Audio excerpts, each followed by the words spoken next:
Hello, everybody. For those who've just joined, my name is Safia. I will be leading the webinar this afternoon. We're going to wait another 2 minutes or so before we start to give some more people time to join. So I'll chat to you again in about 2 minutes time. In the meantime, can I ask you to put into the chat, please, the one thing that you wanted from our conversation this afternoon, the one thing that you wanted more information about, or you wanted to know, or you wanted question you want answered. If you can just put it in the chat, please, that would be great. Many thanks.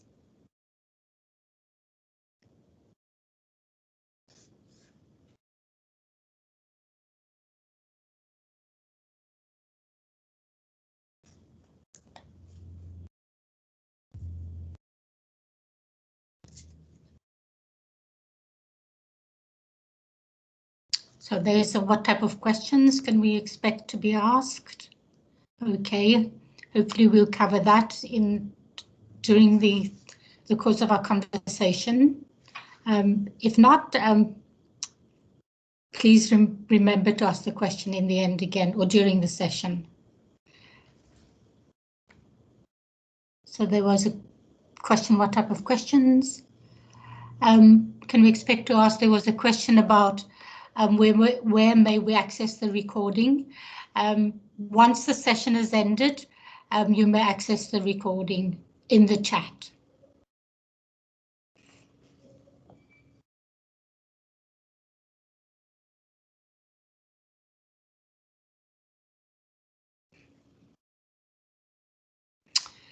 Okay, everybody, we are going to start. It's 2 minutes past the hour. There's a question about what's the best question to ask an interviewer, I guess. Again, that's great. Hopefully we'll answer that as we go along. I'd like to introduce my colleague, Megan. If you can just say hello, Megan, before I share the slides. Megan will be moderating our session. So that means that once I share my screen with you, I'm not able to see if you have any questions or if your hand is raised. So Megan will kindly just interrupt me if there are questions that you're asking and if your hands are raised. So I'm going to start the presentation now. I see there's some great questions in the session. How to deal with questions about failed courses. If those sorts of things come up again, hopefully we'll be able to answer them. So if I can, I will start sharing my screen now.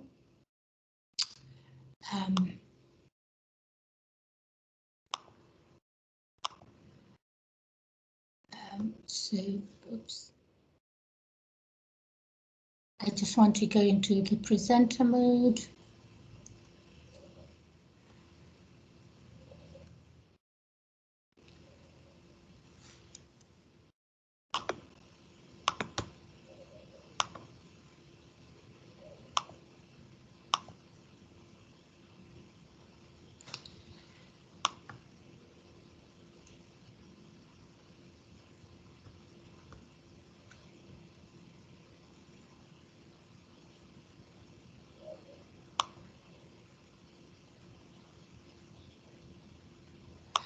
Okay, I want to start with this slide from the current slide. Excuse me. So welcome everybody, just to share what it is that we're going to be covering in this session.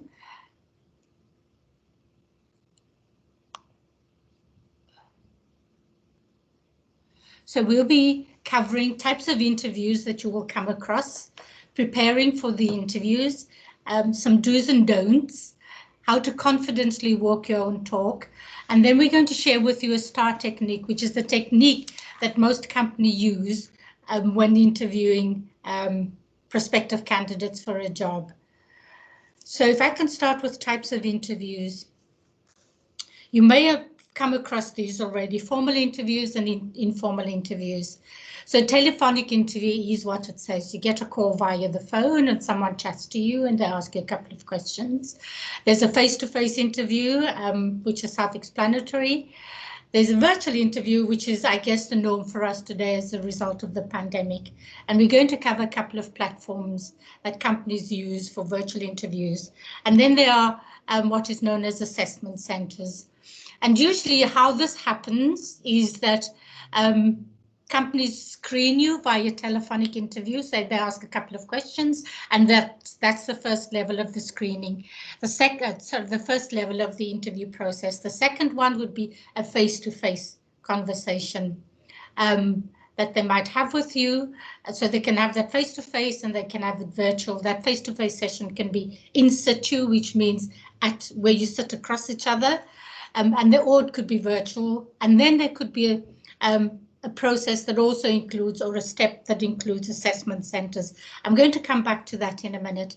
The informal ones are coffee chats, just, might find a coffee shop that you have conversations just informally to check a bunch of things that companies deem important for the role and for the company. Informal interviews are also networking events and career expos, where you chat to people. You can chat to the company, they chat to you, you exchange information, and there's a follow-up conversation, a follow-up from that conversation. The benefit of that is that at least you're a known quantity for the company, and the company is a known quantity for you. And then, of course, there are virtual Q&A sessions where companies might have webinars about certain things, and there are questions online. I want to come back to the formal type interview and just to share with you an experience that a student shared with Megan and I. She wrote to us to say she is so exhausted. She'd been for an interview and she had 3 rounds of interview and she was just like, had enough. And, this company must now just make a decision about who they want. And even if they offered her the job, she was not interested in it because she was so exhausted by the process. And the purpose of sharing that with you is to say to you, this is what companies typically do these days. They take you through a number of steps, and it's important that you understand that this might be one of the ways that you would be recruited. First of all, they have an interview with you. There's a screening. Obviously, they screen your CV and they like what they see, so they invite you for the first interview. And that first interview really typically is around the job itself. Do you have the skills? Do you have the minimum skills that they deem are required for success in the job? So they check out general skills that you might have. Once you've passed through that round, they will have a second interview, which is around, do you have the technical skills for the job? So now they talk specifically about the job. If you make it through that round, then they have a conversation around, well, so you now meet, you have the foundational skills or fundamental skills for success. You have the knowledge and the technical skills for the job. Now, do you fit into the team? Is there a culture fit between you and the people you are likely to work with? And the third one is often a conversation in a coffee shop, so it's more informal. And in the third session, they want to see more of who you really are, your personality. So the end of the day, this particular candidate was offered the job, but I think it was just a reminder for us to remind you that companies generally, these are the processes that they follow. So be prepared for that. We spoke about virtual interviews. These are the normal, well, let me start by saying COVID changed our world. And so much of what we do in terms of interviews is virtual and it's online. And these are the platforms that most companies use. Top hand corner is Zoom. A while ago, about 2-3 weeks ago, I chatted to a student and she had no idea about Zoom. It's the first time that she heard about Zoom. The second one here is called Teams, which is another platform that you can speak to other people virtually. There's Google Meets and there's Skype. The important thing about this is that you familiarize yourself with these platforms and that you download them on the devices that you are going to be using when going for interviews. So if you're going to download them on your laptop, do so, but also download them on your telephone, because oftentimes there's an interruption. As we know, there's a power failure, although these days, if you work with your mobile phone, your your connection is also interrupted via power as a result of a power failure. So do both and make sure that you are familiar with these platforms. Play around with it. Get a mate to be on the other side to see how it works. So that's really, really important. And this is part of your preparation. Bottom line is be sure that you are familiar with these platforms and ensure that you are prepared on the day of the interview with them. So then just some things to note to ensure a successful interview. If you are going to be using any of these platforms, ensure that you have a professional username and a profile pic. If you can imagine, companies, they see hundreds of candidates like you. And if your name, if there's no name or no profile, and there's just a cell phone number, or there's something that says smartphone or something that says tab, they have no idea who you are, and they might not let you into the room or the interview room. So make sure or ensure that you have a username and a profile pic, and make sure that your username is a professional one. Best to use your name that you are known on your CV, and have a professional profile pic if you choose to have one.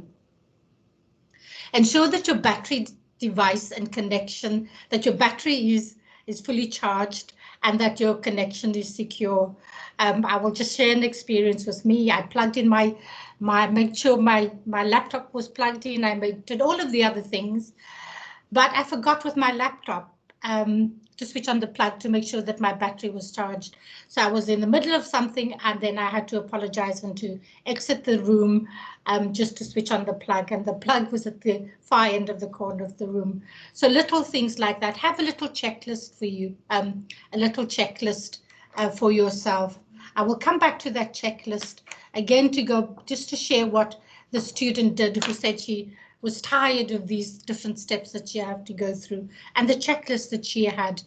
Dress professionally, even though it is virtual, the interview is virtual, but do dress professionally. No t-shirts, I guess, no hoodies. Smart casual would be a recommendation that we make. Have a neat background. Some of us are lucky that we have a particular space that we can use. Other people are not so lucky. They might just have a bed, or they might just have a little closet.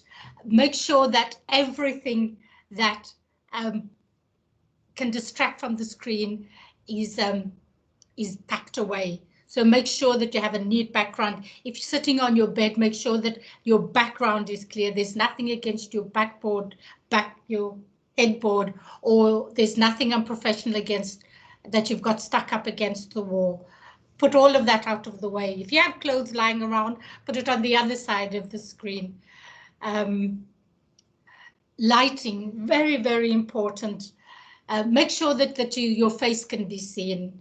I've once went through an interview prep with a candidate. He was sitting on his bed in a very dark room, so we don't know what people's situations are like, but make sure that your face is at least facing a window so that the light shines on your face if you're able to do so. If you can't set up, everybody has these professional rings of light that I see. But if you can't have that, just make sure that you sit opposite a window for the light to catch your face. The next bubble, the eye contact one, is more difficult because oftentimes when we have a conversation, we look at the face on the screen, as I'm doing now, instead of looking at the camera that is on your laptop or your phone. We've had a student who said to us what he did to remind himself to look at the camera. He put a little tab next to the camera, one of these post-it notes, and he put a smile there to remember to smile and to look at the camera instead of looking at the person, because when you're looking at the person, they might just see your face. The great thing about virtual interviews is that you can have all sorts of supporting documents. So if you need to have your CV ready, you can have that ready. Others won't see it. If you have little reminder notes for yourself, you can have that. You can stick things around your computer or your whatever device it is that you're using to remind you. And with a virtual interview, that's a lot easier to do. And do a test call, a mock call. Co-opt a student, a friend or a colleague to sit on the other side so you can do a mock call. Just to share with you what this person did, that was really, really good. She had a checklist of things that she wrote, that she had made for herself. So, am I professionally dressed? Do my colors reflect well? She said. She was sitting on the chair that made her lean forward. And the advice I gave to her, and I would give all of you, if you're doing a virtual interview, I will invite you to, if you can now, find a chair that supports your back and make sure that your back is fully supported. If you can just lean back as you are now in a chair that supports your back, even if you have to put a cushion. And if you're short like me, that's what I often have to do, because otherwise my feet don't reach the ground. And it's important that your feet reach the ground so that you are grounded. It's amazing what a difference that makes, that you are grounded. So make sure that your back is supported. If you need a cushion to support your back, between your back and the back of the chair, then do so, and lean back. And take the palms of your hands and put it on your thighs. And just ground yourself. And when she did that, the feedback, she said, I feel more confident, I am more open, I don't have to worry about leaning forward, there is no tension in my body, and it made a massive, massive difference. So she had that checklist. She said to me, can I test the colors? Do I wear a scarf? Don't I wear a scarf? Little things like, is my hair right? Do I use the earrings or don't I use the earrings? So she had given a lot of thought to how she came across on the screen, which I thought was wonderful. And at the end of the day, she got the job, despite the fact she said, I don't want this job. I don't want to be going through all of this. So she got the job. So preparation is critically important, which is, I guess, what we're saying with the next slide. There is a saying that luck is when preparation meets opportunity. And I don't know who said that, but this is what the slide is really saying, that and in anything that you have done, you will know for sure that preparation is 80% of the preparation in any work is preparation, and 20% is execution. You will know that from your studies and any assignment that you have done. So what are the kind of things that will help you prepare for your interview? When we talk about logistics in this particular sense, are all the things that I've mentioned. If it's virtual, make sure that your battery is charged, you've checked your platform, that you're familiar with the use of your platform, that your computer is well supported. I want to say that because I had a student sitting on his bed, and every time he moved, his computer moved with him. And another student I had, every time she used it, had a cell phone, which is great. You can use all of that, but it wasn't supported. So make sure your cell phone is supported. If you're going to use your cell phone and you have a laptop, open your laptop and rest your cell phone against the screen so that the device is stable. Because if it's not stable, us on the other side, we get a bit dizzy with it moving up and down.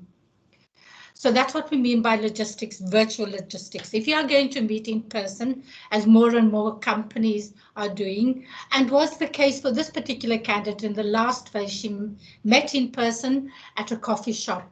Make sure that you know where you are going. Make sure that you have enough time. Give yourself enough time. It's better that you wait for the employer for the interview than they wait for you, because you put yourself under pressure. Employers understand that things happen and that things can go wrong, so they're okay with it. What's problematic is that when you feel rushed and you get there, you feel rushed, you feel under pressure, and that will have an effect on your performance during the interview. So make sure that you have enough time. Better you wait and you can relax while you're waiting. If you need parking, make sure that you know where you are going to park. Find out from the company if they offer parking. If you're going to use public transport, as most of us do, make sure that you get there well before the time. Find out about the job. This particular candidate, and I'm so grateful that she shared her experience with us because it makes the experience fresh in our minds. She went the second round. She asked, what am I going to, I told them everything about myself during the first interview. What are they going to want to know in the second interview? And it was about the job. So go over the interview. Go over the advert, scribble on it, list all the things they want to know about the job.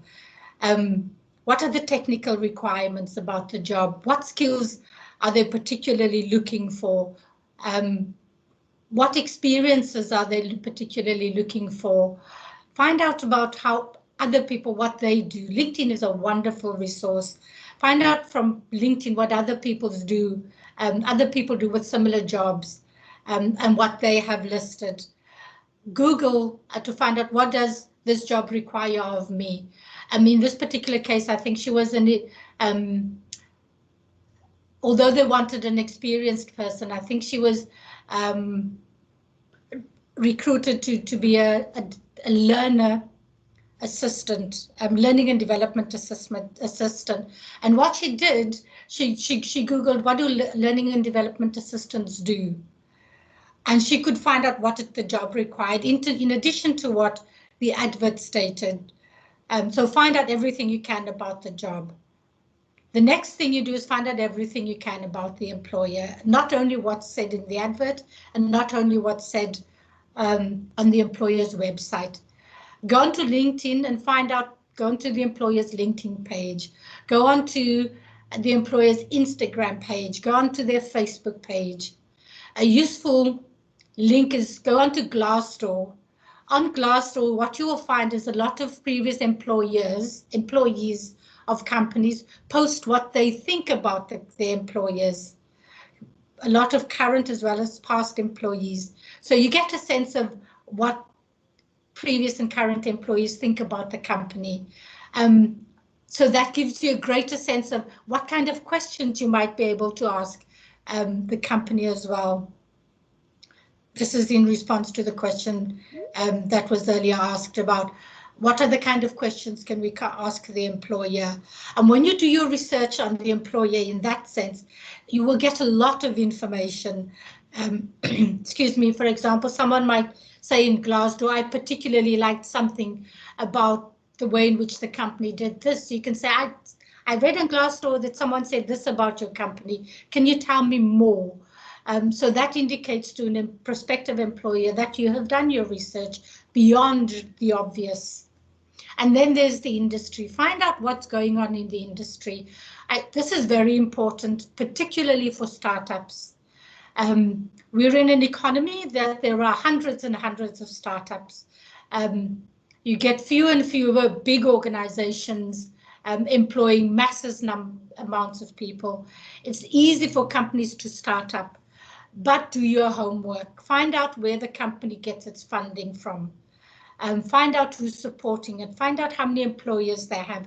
Find out how long they've been in the business. Read up about what the papers say, the business papers say about the company. A friend of mine who owns a recruitment company shared with me an incident where she employed for this company a number of people. And these people, some of them moved towns and cities to join the company. And when they got to the company, all sorts of problems arose. So they left secure jobs. And whilst this company, the recruitment company, did their homework, something happened and was recent in the company's history that meant that they were no longer sustainable. And there was this person who had left a very secure job for the opportunity for working for this company, but things didn't pan out. So do your research. I cannot stress it more, particularly with startups. Then find out about the culture of the company. Is it a company that is kind of suit and tie and needs pencil skirts, very formal company, or is it a kind of sneaker and jeans kind of company? And you can find this out on the company's social media platforms very easily. There's such a wealth of information out there to be had, and Google is your best friend. And with Google, there's no stupid question, I guess, and you'll be amazed at what comes up. Do your preparation. In addition to that, just some do's and don'ts. Before I do, can I just ask, are there any questions, Megan? Hi, Safia. Not at the moment. Okay. I know that Felix was wanting to know whether the presentation covered, you know, for people who have experience, for people who don't have experience, and for those that are wanting to switch careers as well, when they do actually, or when they are invited for an interview. So I said, maybe let's wait till the end of the presentation and we can kind of come back to that to find out if there was anything specifically that he wanted. That's perfect. That's perfect, Megan. Thank you. So I'm going to move to do's and don'ts. Some of them are pretty obvious, as I've already mentioned. Be prepared, be on time, dress appropriately, be professional.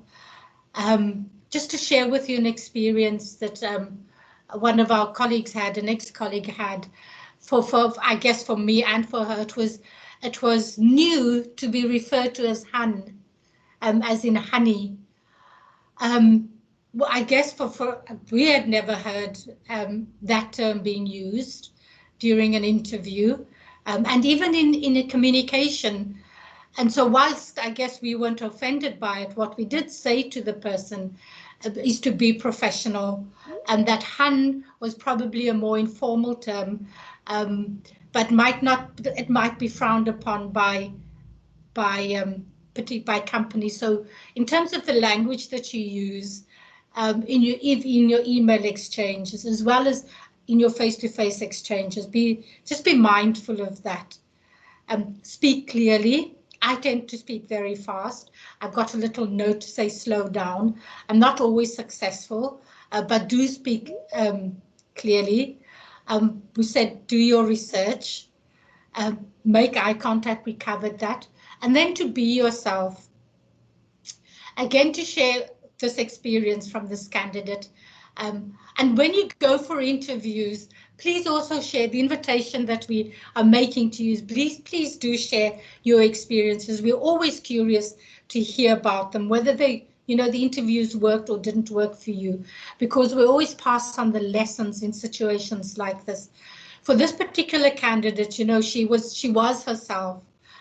First of all, in the statement that she said, I've had enough. Even if they offered me the job, I might not want it. And what that said about her is that she knew her value.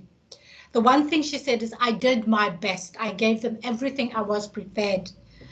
And so she valued herself. She knew herself. And that came through in when she shared what happened in the conversation she had, the last conversation she had, which was the informal setting over a coffee. When I think the company shared about, once they get to the last stage, they kind of made up their mind. And she said, okay, if you've made up your mind, I have my pen and I can sign on the dotted line. And she said the recruiter just laughed because she just showed her sense of humor. And the recruiter didn't expect it, but she showed who she was and that she was authentically herself. So don't be afraid to share who you are authentically. Companies look for that to see if there's a fit. Some don'ts. In as much as I've said, share yourself and be authentic, and maybe share a bit of humor. Don't take the interview lightly, and don't be inappropriate in the humor that you share.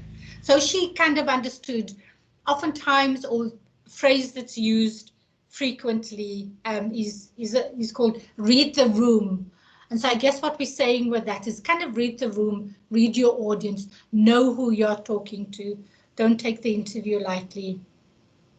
Do not prepare questions. So come with a question that you wanted to ask that demonstrates curiosity on your part. And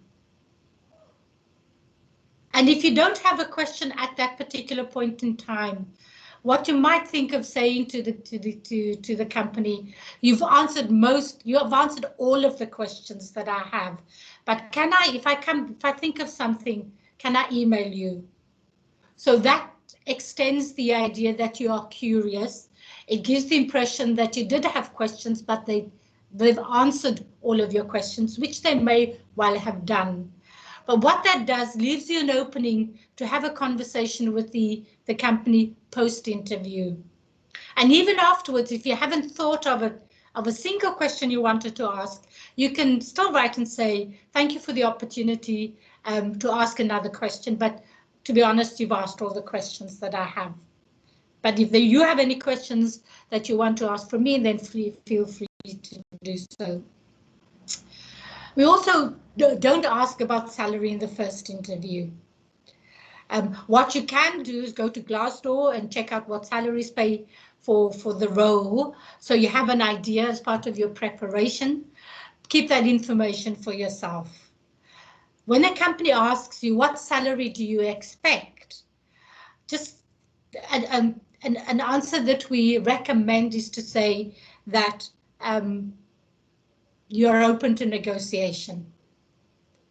I will check, you can say, I will check on Glassdoor what the going rate is, but I am open to negotiation. And so you can signal that to companies, but don't you offer to speak about, or don't you initiate conversation about salary. If the company initiates a conversation about salary, a response that you might want to give is, I'm open to negotiation, or I can check on Glassdoor if you, once you've made an offer. Basic things like eating and chewing when you're having an interview. If it's a virtual interview, you can have a glass of water nearby. And if you do have a glass of water, take small sips.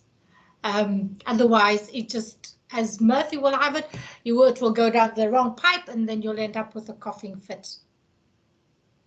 Don't be late. And don't ask the interviewer personal questions. I think I've had a thought about this particular don't, and for the life of me, I couldn't think of an example where you ask the interviewer personal questions. Or you might have done some background checks on the interviewer. A great place to do background checks on the interviewer is to go to LinkedIn, or maybe you might find something on the Instagram page or on Facebook page. So don't ask anything personal that you find on any of those sites and any of the social media platforms. Keep your questions relevant to the job. Don't say, hey, I saw you went to Neisner for the weekend. Did you enjoy your game drive? When the person's posted something on Instagram, that's not relevant to the job. I guess that would be an example of a personal question that you might ask the interviewer. So that kind of sounds weird. Megan, I don't know if you have any personal examples of personal questions? No? Hi, Safia. No, I don't. Okay. I'm going to move along then. So how to confidently walk your talk? What will set you apart from all of the people that are vying for this job? Just as by way of an example, again to the student, I must write to her and say thank you. She's given us so many talking points. And for the life of me, I've now forgotten what it is that I wanted to say about that. Oh, this is what she said. At the end of the day, she said, I was vying with 3 other people for this job. And she said, you know, I went through this process only to find out there's not just me, there's 3 other people that are vying for this job. So how do you stand out amongst these 3 other people that you've been shortlisted, or amongst the hundreds of people that you've been shortlisted against? And these are really questions for yourself that you need to answer, and it is worth taking out a piece of paper in a journal to answer these questions for yourself. What are your personal value adds? What do you bring that nobody else can bring to this role and to this company? What makes you unique? What are your personal, so it could be a combination of things. It could be a combination of my knowledge, my skills, my ability, and in this particular case, my ability to read the room so that I know when to be humorous to relieve the stress, because it's a very stressful environment. So it could be that. And she was able to read the room and she was able to pick that up. So what's your personal value? What do you bring to the company that is uniquely you, that the company will appreciate? What are your personal strengths and what are your skills? And how do you marry these to the position that you're applying for? So you kind of have side-by-side columns. These are the skills that the company requires, the knowledge, the skills and abilities, and the experiences. And this is what I bring to the party, to the company, in terms of what the company wants and something extra. No, something extra. I'm an early riser. The company needs a person to be there before everybody else. I'm an early riser. I can be there well before the time so that the company has cover. Something as simple as that, that you bring to the, in addition to what everybody else is bringing, that sets you apart. So have a look at that. Someone asked a question about experience. And of course, you can then, if you have the experience, that's an additional factor that you can add that nobody else might have. I will say this though, for this particular role, this candidate, the company was looking for someone with experience. This person had no experience, but through everything that she did, she had the skills. She had the fundamental skills that the company required. That's an important thing. And when you do your CVs, and your CV preparation, we cover those. How do you develop those skills? So she had the skills. And I think something else I would want to share with you.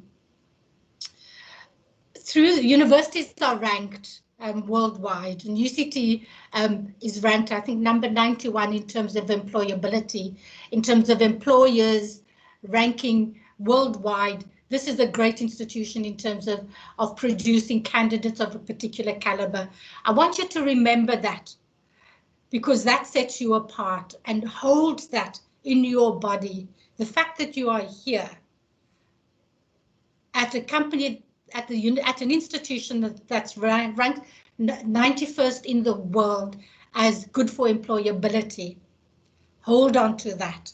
It sets you apart. Organizations say UCT, we can bank on UCT to deliver students to us with the right mix of knowledge, skills, and ability. Okay, so to come back to the question about skills versus experience, this person didn't have the experience, but she had the skills. What companies also understand, they would often go for, if we look at stats, more undergraduates relative to postgraduates. They look at undergraduates more often than they look at postgraduates. For this reason, is that undergraduates can be more often, companies feel that they can put them in learning situations, in kind of internships, in entry-level jobs, where they can mold students' learning experiences. And this is what they found with this candidate. So this candidate just bears out everything that we're saying about how the world is ranked the university. So bank the fact that you are at UCT, and companies value that. Also remember that you have a choice about whether or not you can join a company. So also bank that in your body, in the DNA of your body. So be confident, be prepared to walk the talk, provide evidence of your success, of your skills that you have. And that translates into confidence and translates into a job offer, as this particular candidate was such a clear example for us. I want to show you, now going to the STAR technique. Someone asked Megan, can I pause to see if there are any questions? Hi, Safia. So, yes, there is. You kind of mentioned about how to answer, the question about salary expectations. And then Judith felt that it was partially answered. So she said some employers do not disclose the salary expected, so they normally ask the interviewees. And then Emily kind of followed up with the question that said, what if they have a salary range on their job advert? How do you respond to that then? Okay. So the first thing is about companies don't disclose salaries, but they want to know what your expectations are. The best answer I would recommend you say, I'm open to negotiation, and to leave it at that. Because it is unfair to ask you what you expect when they don't disclose what it is they offer. So say, I am open to negotiation, but I will go to Glassdoor to see what the range is. But I'm open to negotiation, so really underline that. The second thing, to answer the second question about the salary, to answer the question where the salary range is reflected. Oftentimes the salary range is stated and companies will make an offer based on A, the experience of the person, and B, whether a person's previous earnings. So that is why there's the range. So if you've not worked before, companies will offer you something at an entry level. And look, you can negotiate and you can check that and you can say, well, this is within the range. But remember, you also have to do a costing exercise. Ask questions around, factor in all of your costs. And if they offer you a salary, ask them to give you a dummy payslip. And then see what your net salary will be and see if you are going to be able to meet all of your expenses. And oftentimes your expenses are around traveling and accommodation. So, if they offer you something, say, well, give me a dummy payslip, and then see if you're able to live off that and if it meets your expectations. And if it doesn't, you can go back and you can negotiate. Because remember, companies want to pay you as little as possible, and you want to pay them, you want them to pay you as most as possible. So it is a negotiation, but base your negotiation on fact. And the best place to do that is to go to Glassdoor to see what the company has offered previous people. Again, once you get an offer, the invitation is to come to us, and because then we would deal with specifics and we'd be able to give some suggestions about how you might, the way forward for you. So with respect to the salary range, understand that companies they reveal the salary range, but understand they will offer top end for top employees, top candidates based on experience and based on candidates' previous salaries. So understand that. You can't go into an entry-level job and expect it to earn the top of the salary. The top of the salary is benchmarked for people with experience and previous salaries that they've earned. I hope that answers your question. If not, you can just send me an email and then I will give you a call. So Judith has responded, Safia, and just says, thank you very much. Yes, it has done. Okay, there is another question from Chair Piso, but I'm just also wary of time. It's almost 1:45. So should we maybe you can bank them? Yeah, we can Okay. bank them. So the STAR technique we mentioned before, this is the technique that companies use all the time. So what does STAR means? The S in the STAR means for this, so the S in the STAR denotes the situation. The companies are wanting you to provide context. What was going on? Who was involved and what was at stake? So when you are responding, be sure to include that in your answer. The T in the STAR technique means what was needed to be achieved or accomplished? What were the expected outcomes? What was the task that you were required to perform?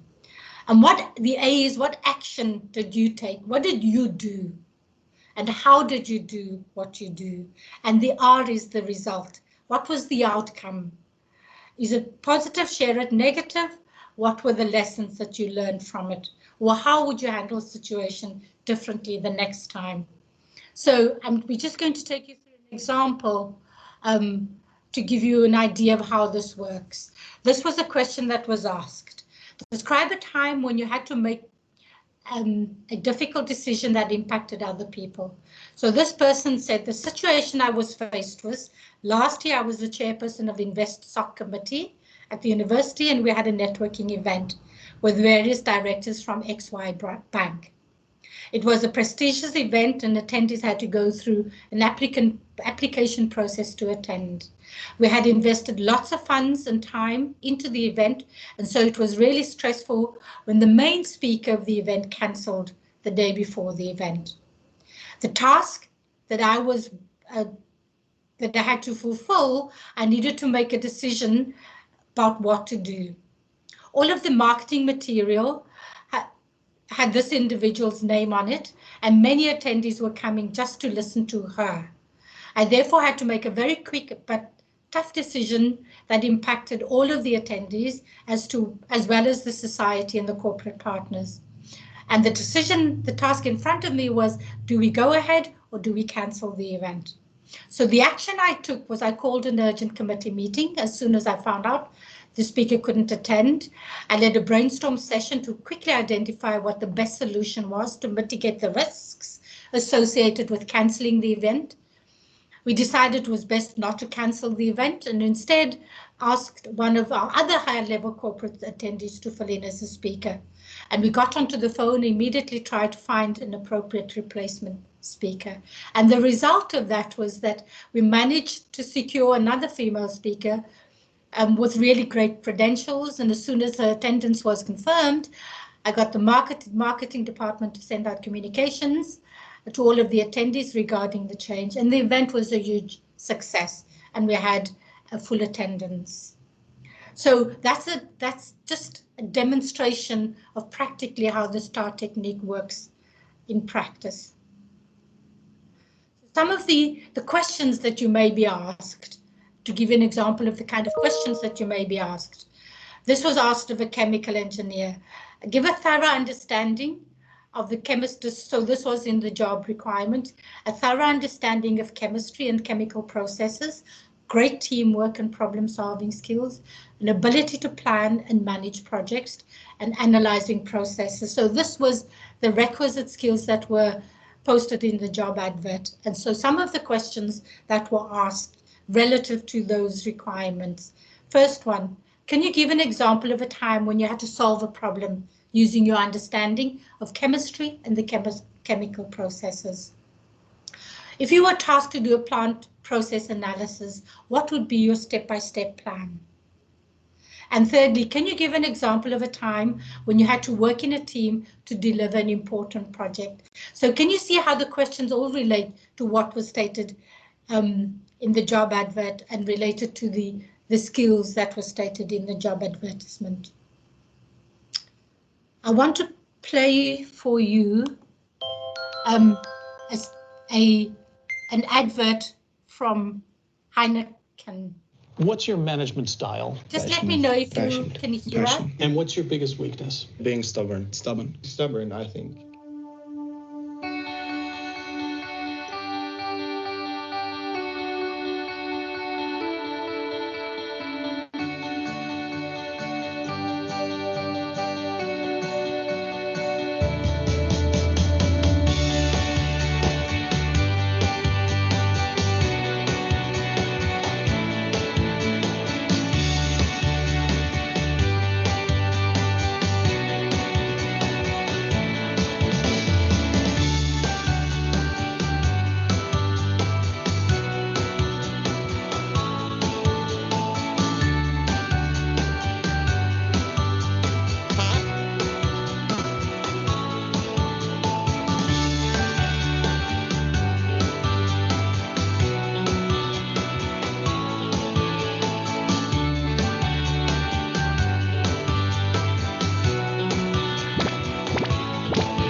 So you can see from that example of the way that Heineken interviews or selects their graduates, it's less about perfection, and for them it was more about authenticity. I want to make to come back to the point I made about undergraduates and what the company had wanted. Oftentimes companies find themselves in situations where they think they want one person, or the way that a person. Let me start over again. Sometimes a company think they want the person that they advertised for, and then they find something completely different. And that happens a lot of time with companies. So in this particular case, it was more important for this company that they are able to mold this person. I want to say that other companies, they want people who are able to think for themselves and have their own views, and have and maybe opinionated about what it is that they think. So it's just in terms of what it is the company wants. And if you're able to read the room of the company, you're able to kind of sense as well what the company needs. And you can ask those kinds of questions.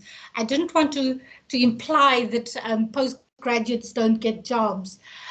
I guess what I wanted to say with that is, in this particular case, this candidate read the room. This is what the company wanted, firstly. And secondly, the companies, as most companies do, they shift. Some companies may find actually we want someone that we can invest a lot of time to mold, when in fact they find someone that was an independent thinker, that they don't have to micromanage, that they can trust to get on with the project. And so that's where experience and other skills might come into play. And it's being able to sense that when you in an interview situation, and you can only do that when you are in an interview situation. So just to summarize, I guess, is the ingredients to nailing an interview: confidence in your own personal value proposition, and you have a lot going for you. Remember, at UCT, remember employers value the brand and what UCT has to offer in terms of its graduates. So really, really bank that and hold onto it, and use that as a sense that says, employers are not the only ones making a decision here. You are also there making a decision about whether or not you want to work with the employer. Be authentic. Companies appreciate that, so that they know they can make a decision about fit for their company, and be prepared. Remember that slide that says success is the intersection of preparation and opportunity. I came across a saying the other day that I found really, really useful, where someone said, be prepared so that you don't have to get prepared. And I thought that's a really, really interesting statement. Be prepared so that you don't have to get prepared.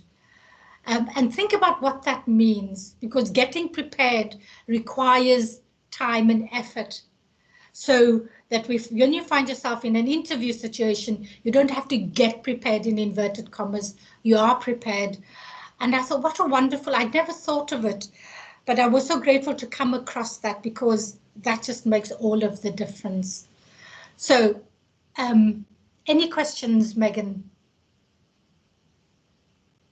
I think I can switch on my camera, I guess, and stop the sharing.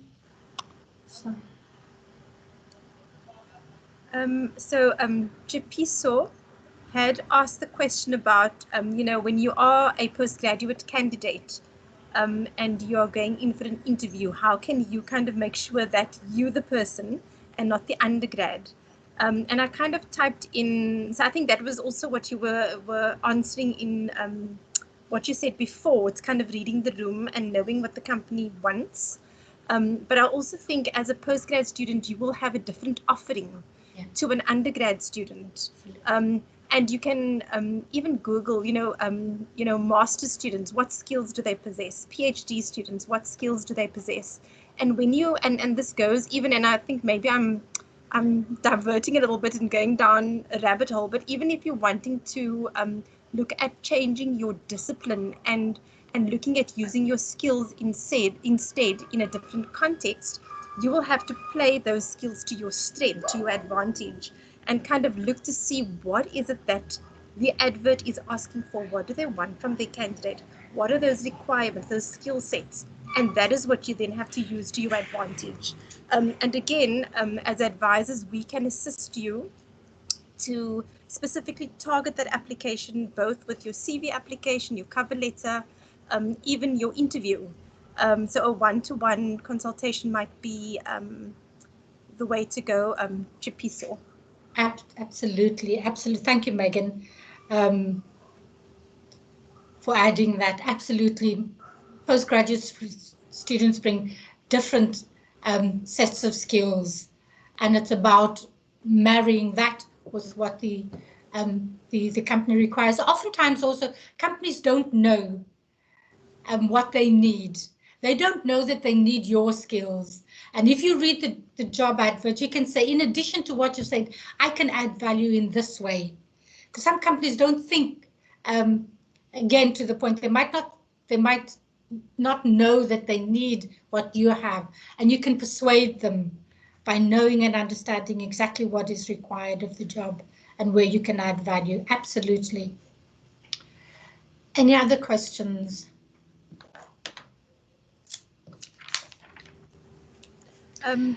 Just to say that to students, please, you're welcome to raise your hand and unmute your mic, and you're welcome to also then ask your question, or if not, then please type it in the chat. And then also to encourage you to fill out our feedback form, which I haven't yet posted. I'm just about to do that now. That will be great. Thank you. Good. So it sounds like Shapisa will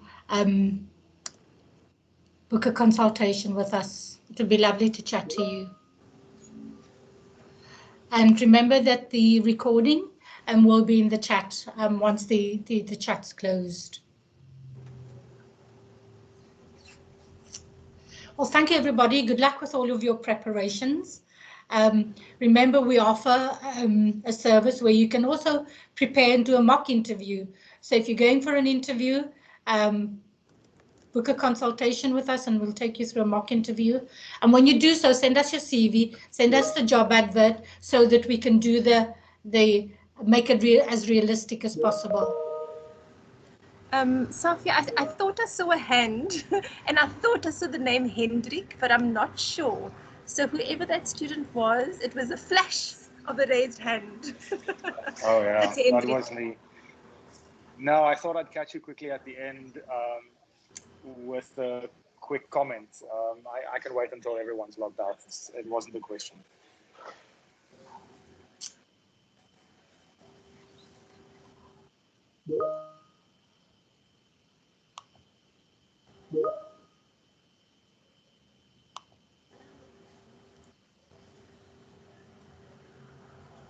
So I guess all that remains is just to say thank you, everybody. I think, Hendrik, you can ask your question or comment, okay, or share your comment, because I think everybody's...